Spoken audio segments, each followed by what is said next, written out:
പ്രവാസ ലോകത്തെ വാർത്തകളും വിശേഷങ്ങളും അതുപോലെ മാറി മാറി വരുന്ന നിയമങ്ങളും നേരത്തെ അറിയാൻ ഈ ചാനൽ സബ്സ്ക്രൈബ് ചെയ്യൂ. അടുത്തുള്ള ബെല്ലൈക്കൺ എനേബിൾ ചെയ്യാൻ മറക്കേണ്ട. നമസ്കാരം, ഒമാൻ വാർത്തകളിലേക്ക് സ്വാഗതം. ഇന്ന് 2025 ഏപ്രിൽ 10 വ്യാഴം. പ്രധാന വാർത്തകൾ. വരുന്ന ഖരീഫ് കാലത്തും പ്രവാസികൾക്ക് താൽക്കാലിക തൊഴിൽ പെർമിറ്റ് അനുവദിക്കുമെന്ന് തൊഴിൽ മന്ത്രാലയം അറിയിച്ചു. വാണിജ്യ മേഖലയെ സജീവമാക്കുക കൂടി ലക്ഷ്യം വെച്ചാണ് നടപടി. ഇതുവഴി സ്ഥാപനങ്ങൾക്ക് പ്രവാസി തൊഴിലാളികളെ താൽക്കാലിക വിസയിൽ കൊണ്ടുവരുന്നതിന് അനുമതി ലഭിക്കും. കഴിഞ്ഞ വർഷം ഈ സൗകര്യം ഉപയോഗപ്പെടുത്തി നൂറുകണക്കിന് പ്രവാസികൾ ഖരീഫിൽ ജോലിക്കെത്തിയിരുന്നു. കൂടുതൽ വിനോദസഞ്ചാരികളെത്തുന്ന വേളയിൽ ആവശ്യമായ സേവനങ്ങളും വാണിജ്യ സംവിധാനങ്ങളും ഉറപ്പുവരുത്തുന്നതിന് കൂടുതൽ പ്രവാസി തൊഴിലാളികളുടെ സാന്നിധ്യം ഗുണം ചെയ്യും. ഇത് തൊഴിലുടമകളെ സഹായിക്കും. അതേസമയം ഇക്കാലയളവിൽ തൊഴിൽ നിയമങ്ങൾ ലംഘിച്ച് അനുമതി ഇല്ലാത്ത വാണിജ്യ പ്രവർത്തനങ്ങളിലോ ജോലികളിലോ ഏർപ്പെടുന്ന പ്രവാസികൾക്കെതിരെ കർശന നടപടിയുണ്ടാകും. തുടർച്ചയായ പരിശോധനകളും മന്ത്രാലയം നടത്തും. അതേസമയം ഖരീഫ് കാലത്ത് ധോഫാറിന്റെ വിവിധ ഭാഗങ്ങളിൽ കൂടുതൽ വാണിജ്യ പ്രവർത്തനങ്ങൾ ആരംഭിക്കുന്നതിന് സൗകര്യമൊരുങ്ങും. ഇതുവഴി നിരവധി പ്രവാസികൾക്ക് താൽക്കാലിക തൊഴിലും ഇക്കാലയളവിൽ ലഭിക്കും. തൊഴിലുടമകൾക്കും ഏറെ ആശ്വാസകരമാകുന്നതാണ് തൊഴിൽ മന്ത്രാലയം നടപടി. വരാനിരിക്കുന്ന ഖരീഫ് കാലത്ത് കൂടുതൽ സഞ്ചാരികളെത്തുമെന്ന് അധികൃതർ പ്രതീക്ഷിക്കുന്നത്. കഴിഞ്ഞ വർഷം ധോഫാറിന്റെ പ്രകൃതി സൗന്ദര്യം ആസ്വദിക്കാനെത്തിയത് 1,48,000 സന്ദർശകരായിരുന്നു. 2023 സീസണിൽ 9,62,000 സന്ദർശകരായിരുന്നു ധോഫാറിൽ എത്തിയിരുന്നത്. ഒമാനി സഞ്ചാരികളുടെ കഴിഞ്ഞ വർഷം 7,34,588 ആയിരുന്നു. ഗൾഫ് രാജ്യങ്ങളിൽ നിന്നുള്ള സന്ദർശകരുടെ എണ്ണം 16.9% വർദ്ധിച്ചു. മറ്റ് അറബ് രാജ്യങ്ങളിൽ നിന്നുള്ള സന്ദർശകരുടെ എണ്ണം 3.6%, ഏഷ്യൻ രാജ്യങ്ങളിൽ നിന്നുള്ള സന്ദർശകരുടെ എണ്ണം 8.3% ഉയർന്നിരുന്നു. ഇന്ത്യൻ രൂപ ഇന്നലെ വീണ്ടും കൂപ്പുകുത്തി. ഇന്ത്യൻ ഓഹരി വിപണി തകർന്നതോടെ രൂപയുടെ ശക്തി കുറയുകയും ഒമാനി റിയാൽ ഉൾപ്പെടെ കറൻസികളുമായുള്ള വിനിമയ നിരക്കിൽ ചാഞ്ചാട്ടം സംഭവിക്കുകയുമായിരുന്നു. ഒമാനിലെ ധനവിനിമയ സ്ഥാപനങ്ങളും പണമിടപാട് ആപ്ലിക്കേഷനുകളും ഒരു റിയാലിന് 224.30 രൂപയാണ് നൽകിയത്. കഴിഞ്ഞ ദിവസം ഇത് 221 രൂപയായിരുന്നു. വരും ദിവസങ്ങളിലും വിനിമയ നിരക്കിൽ പ്രകടമായ മാറ്റമുണ്ടാകുമെന്ന് സാമ്പത്തിക വിദഗ്ധർ സൂചിപ്പിക്കുന്നു. ട്രംപിന്റെ താരിഫ് പ്രഖ്യാപനത്തിന് പിറകെ US വിപണികളിലെ ഇടിവിന് ചുവടുപിടിച്ചാണ് ഏഷ്യൻ വിപണികളും ഇടിവുണ്ടായത്. ആഗോള വ്യാപാര യുദ്ധത്തിന്റെ ആഘാതത്തെക്കുറിച്ചുള്ള വർദ്ധിച്ചുവരുന്ന ആശങ്ക വിപണിയിൽ പ്രതിഫലിക്കുകയായിരുന്നു. കഴിഞ്ഞ ദിവസമാണ് ഇന്ത്യ, ചൈന ഉൾപ്പെടെ വിവിധ രാജ്യങ്ങൾക്കുമേൽ പ്രതികാര ചുങ്കം ഏർപ്പെടുത്തിക്കൊണ്ടുള്ള ട്രംപിന്റെ പ്രഖ്യാപനം വന്നത്. ട്രംപിന്റെ നടപടി ലോക സമ്പദ് വ്യവസ്ഥയ്ക്ക് തിരിച്ചടിയാക്കുമെന്നാണ് വിലയിരുത്തൽ. ബുറൈമിയിൽ റെസ്റ്റോറന്റ് മേഖലയിൽ 34 വർഷം ജോലി ചെയ്ത നീലേശ്വരം കോയമ്പുറം സ്വദേശി ബാലകൃഷ്ണൻ 60 വയസ്സ് നാട്ടിൽ നിര്യാതനായി. ആരോഗ്യ പ്രശ്നങ്ങൾ കാരണം മാർച്ച് ആദ്യവാരം ചികിത്സയ്ക്ക് വേണ്ടി നാട്ടിൽ പോകുകയായിരുന്നു. ഭാര്യ ബേബി, മക്കൾ വിനീഷ്, വിനീത, വിപിൻ. നീണ്ട പ്രവാസ ജീവിതം നയിച്ച ബാലകൃഷ്ണനെ ബുറൈമി സൗഹൃദവേദി ആദരിച്ചിരുന്നു. ഇ-കൊമേഴ്സ് വിഭാഗത്തിൽപ്പെട്ട ഓൺലൈൻ വ്യാപാരങ്ങൾ മറൂഫ് പ്ലാറ്റ്ഫോമിൽ രജിസ്റ്റർ ചെയ്തുവെന്ന് ഉറപ്പുവരുത്തണമെന്ന് വാണിജ്യ വ്യവസായ നിക്ഷേപ പ്രോത്സാഹന മന്ത്രാലയം. ഓൺലൈൻ സ്റ്റോറുകളുടെ പൂർണ്ണ വിവരങ്ങൾ ലഭ്യമാക്കുന്ന തരത്തിൽ ഡാറ്റകൾ നൽകി വേണം രജിസ്റ്റർ ചെയ്യാൻ.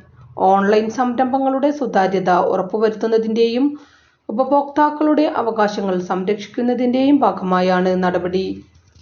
ഇ-കൊമേഴ്സ് മേഖലയിൽ വാണിജ്യ വ്യവസായ നിക്ഷേപ പ്രോത്സാഹന മന്ത്രാലയം പ്രഖ്യാപിച്ച നിയന്ത്രണങ്ങൾ നേരത്തെ പ്രാബല്യത്തിൽ വന്നിരുന്നു.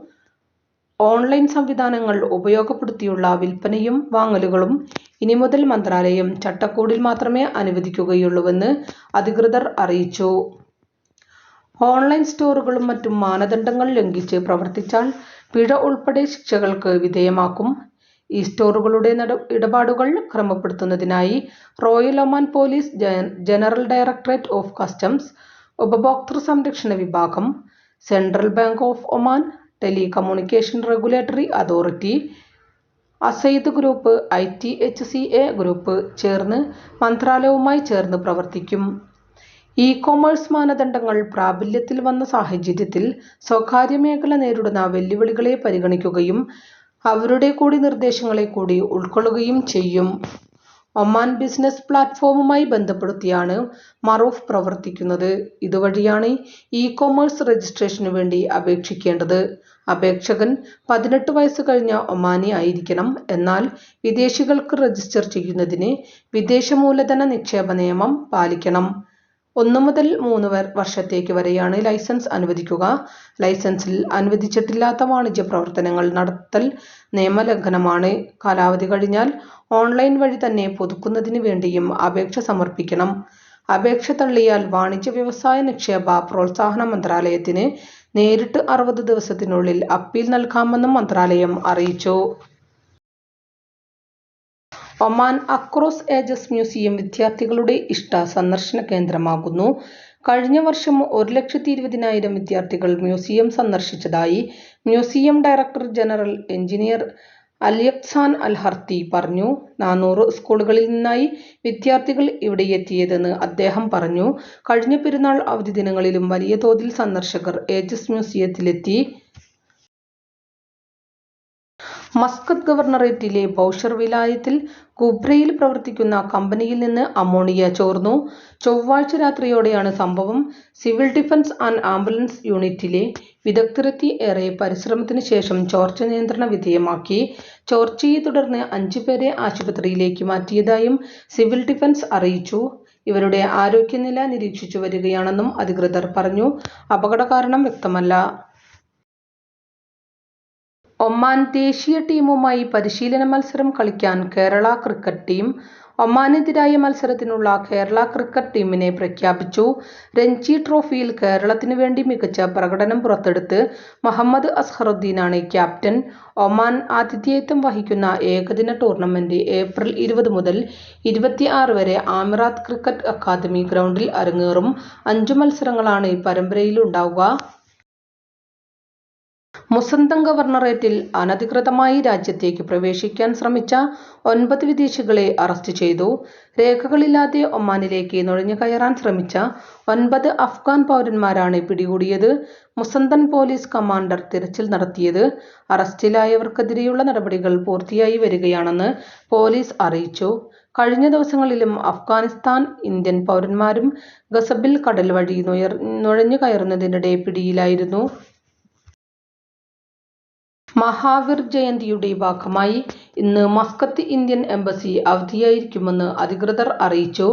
അടിയന്തര സേവനങ്ങൾക്ക് 24 മണിക്കൂറും 9882227080071234 എന്നീ നമ്പറുകളിൽ ബന്ധപ്പെടാവുന്നതാണ്.